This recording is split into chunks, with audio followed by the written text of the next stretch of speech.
Marketing management second या विषयामध्ये आपण ॲडव्हर्टायझिंग अँड सेल्समन हा फोर्थ चॅप्टर आपण पाहत आहोत.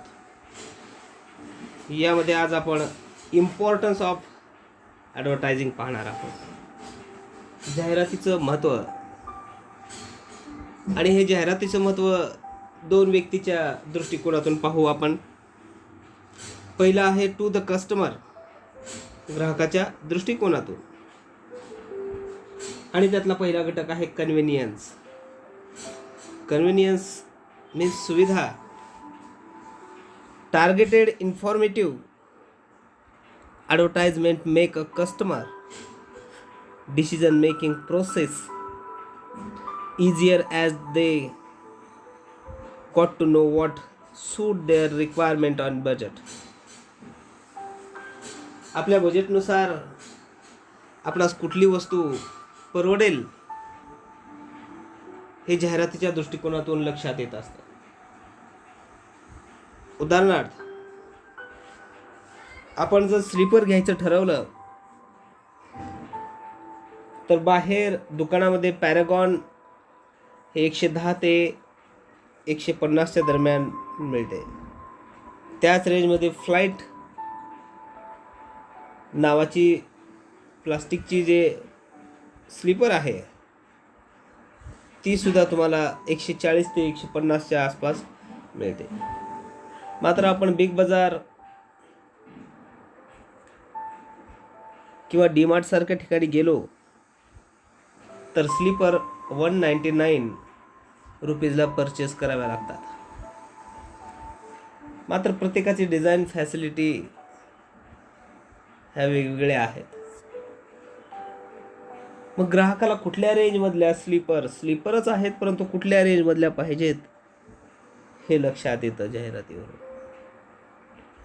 कुठल्या प्रकारची वस्तू खरेदी करावी आणि कुठल्या प्रकारची करू नये हे सुद्धा कन्व्हिनियन्स जाहिरातीच्या माध्यमातून आपणास एक प्रकारचे कन्व्हिनियन्स होत असते.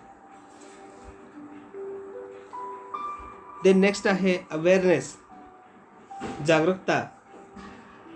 Advertising educate the customer about the different product available in market of their future. This knowledge help customer compare different product and choose their best product for them. सध्या महामारीचे दिवस आहेत आणि तुम्हाला उदाहरण सांगायचं झालं तर policybazaar.com या वेबसाईटची जाहिरात खूप जोरात चालू आहे. का? कारण या वेबसाईटवरती किमान 24 पेक्षा जास्त ह्या विमा पॉलिसी विकणाऱ्या कंपन्या तिथं अवेलेबल आहेत. तुम्हाला ज्या प्रकारची इन्शुरन्स खरेदी करायची आहे, मग हेल्थ इन्शुरन्स असेल, लाईफ इन्शुरन्स असेल, टर्म इन्शुरन्स असेल, या कुठलाही विमा तुम्हाला घ्यायचा असेल तर तुम्ही तिथं कम्पेअर करून तुम्हाला परवडणाऱ्या फॅसिलिटीज तुम्ही घेऊ शकता. म्हणजे काय आलं, एक प्रकारे ग्राहकामध्ये जागरूकता आली आणि जागरूकता निर्माण झाल्यामुळं आपण वस्तू खरेदी करत असतो. शिवाय आता पहा, पूर्वी पाम तेलाचा आणि सध्याही भारतामध्ये पाम तेलाचा खूप मोठ्या प्रमाणात वापर होतोय. पर पाम तेलाऐवजी लोक फिल्टर केलेलं तेल, कुठलं फिल्टर, जे मोठ्या कंपनीमध्ये ॲसिड वापरून जे फिल्टर केलेलं आहे, रिफाईंड ऑइल आपण म्हणतो, ते खाद्यपदार्थ खाण्याची किंवा तेल खाण्याची काय झाली होती, मोठी प्रचलित सुविधा झाली होती. मात्र त्यापेक्षाही आता नवीन हँडमेड किंवा सिंपल फिल्टर पद्धतीनं जे बनवलेलं तेल आहे ते खाण्याकडं ग्राहकांचा कल जास्त दिसतोय. म्हणजे काय होतं की तुम्हाला अवेअरनेस येते, ग्राहकांना काय खावं काय खाऊ नये याची माहिती या जाहिरातीच्या माध्यमातून मिळत असते. म्हणजे काय आहे की ग्राहकामध्ये एखाद्या वस्तूबद्दल जागरूकता निर्माण झालेली आहे. Then better quality. Only brand advertise themselves and their product There are no advertisement for unbranded product. These ensure better quality to the customer as no brand wants to waste money false advertising. एक प्रकारे जाहिरातीच्या माध्यमातून ग्राहकांना त्या वस्तूचं सुप्त ज्ञान मिळत असतं आणि ते ज्ञान प्राप्त झाल्यानंतर आपण बेटर क्वालिटीकडे लक्ष देत असतो. सध्या आंब्याचे सीझन आहेत. प्रत्येकजण याचा आस्वाद घेत असेलच, परंतु या मागच्या काही काळामध्ये केसर आंब्याचं उत्पादन आपणास खूप मोठ्या प्रमाणात दिसत आहे. आणि आरोग्याच्या दृष्टिकोनातून मार्केटमध्ये दिसणारे जे बदाम नावाचे आंबे तुम्हाला दिसतात ते अतिशय स्वस्त 25 रुपये किलोपासून तुम्हाला मार्केटमध्ये दिसतील. मात्र कसं असतात, ते कार्पेट घालून पिकवलेले असतात. आणि इतर केसर आंबे वगैरे तुम्हाला 80 ते 100 रुपये किलोच्या दरम्यान मार्केटमध्ये मिळतात. तरी सुद्धा लोक ज्यांना क्वालिटी हवे आहे ते काय करतात, केसर, हापूस, देवगड यासारख्या ब्रँडेड वस्तू निवडतात. म्हणजे काय आहे की त्यांना बेटर क्वालिटी हवी असते. कारण त्यांना माहीत आहे कमी पैशाचं अन्न खरेदी केलं की आरोग्यास धोका निर्माण होतो, मग दवाखान्यामध्ये जास्त पैसे घालावे लागतात. म्हणून एक प्रकारे ती जागरूकता सुद्धा या ग्राहकाच्या दृष्टिकोनातून तुम्हाला इथं दिसून येईल. आता आपण व्यावसायिकाच्या दृष्टिकोनातून पाहू. पहिला आहे ब्रँड इमेज. आता तुम्हाला लक्षात येतं ब्रँड इमेज. मग काय होतं यामध्ये, तर clever advertising helps to the business from the desire brand image and brand personality in minds of the customer. सर्वसाधारणपणे आपण बिस्किट हे नाव उच्चारल्याबरोबर तुमच्या डोळ्यासमोर पार्ले हा किंबहुना एकदा का होणार नाव लक्षात येत असेल. म्हणजे काय आहे, पार्ले ही ब्रँड आहे, इमेज आहे, जी ग्राहकाच्या मनावर कित्येक वर्षापासून छाप सोडलेली दिसून येते. जरीही सध्याच्या काळामध्ये ग्लुकोज बिस्किटची क्वालिटी आपणास म्हणावी तशी मिळत नसली तरी काय आहे, ब्रँड इमेज मार्केटमध्ये आहे. हेच जे रेल्वे स्टेशनवर डुप्लिकेट नावाने विकणारे जे प्रोडक्ट आहेत, पार्गो या नावानं तुम्ही कधी कधी रेल्वे स्टेशन बस स्टँडवरती बिस्किट पाहिलेले असतील, तर हे खरेदी करताना आपल्या लक्षात जेव्हा येईल की हे डुप्लिकेट प्रोडक्ट आहेत, अशा वेळी मात्र माणूस किंबहुना घाबरून जातो. म्हणजे काय आहे, ब्रँड इमेज ती वस्तू विक्रेत्याला जेव्हा एखादी वस्तू ग्राहकाच्या मनामध्ये चांगल्या प्रकारे बिंबवता आली की ती वस्तू विक्री करण्यास मार्केटमध्ये कधीही धोका निर्माण होत नाही आणि त्याचा माल चांगल्या पद्धतीने विक्री केला जाऊ शकतो. सेकंड आहे प्रोडक्ट डिफरेन्शिएशन.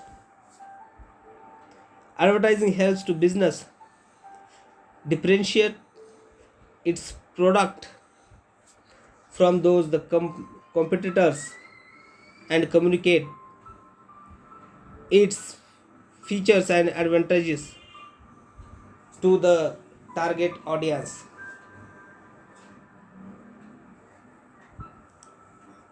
जेव्हा प्रोडक्ट डिफरन्स हा प्रतिस्पर्ध्याला भविष्यात टफ देण्यासाठी किंवा आपल्या व्यवसायाचं महत्त्व वाढवण्यासाठी निर्माण केलं जातं आणि विशेष ग्राहक त्यामध्ये आकर्षित केला जातो. उदाहरणार्थ, भारतामध्ये सध्या तरी फक्त 2च कंपन्या खूप मोठ्या प्रमाणावर शीतपेय विक्रीचं काम करत असतात. एक आहे पेप्सिको आणि दुसरी आहे कोका कोला. मग कोका कोला कंपनीचं जर ब्रँड थम्सअप असेल तर इकडं पेप्सिको कंपनीचं पेप्सी हे ब्रँड आहे. एकीकडं माझा असेल तर दुसरीकडं स्लाइस आहे. एकीकडं फ्रुटी आहे तर त्याच प्रकारचं ऑरेंज ज्यूस दुसरीकडं दाखवलं जातं.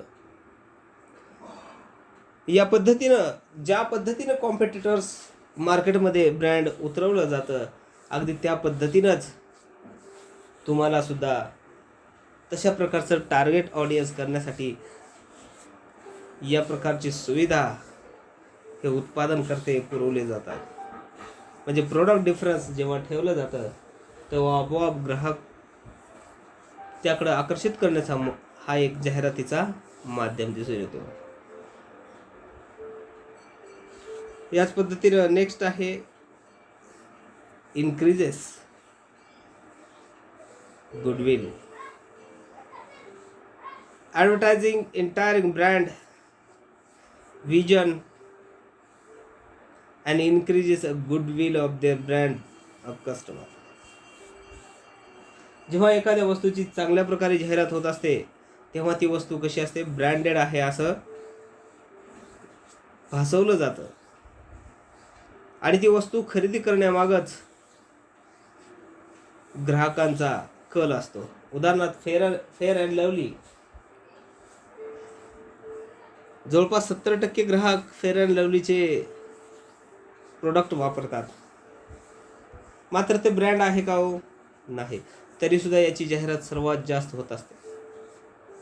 याच्यापेक्षा कितीतरी चांगल्या पद्धतीनं मार्केटमध्ये क्रीम उपलब्ध आहेत, परंतु सर्वसाधारण ग्राहकांना परवडणारी किंमत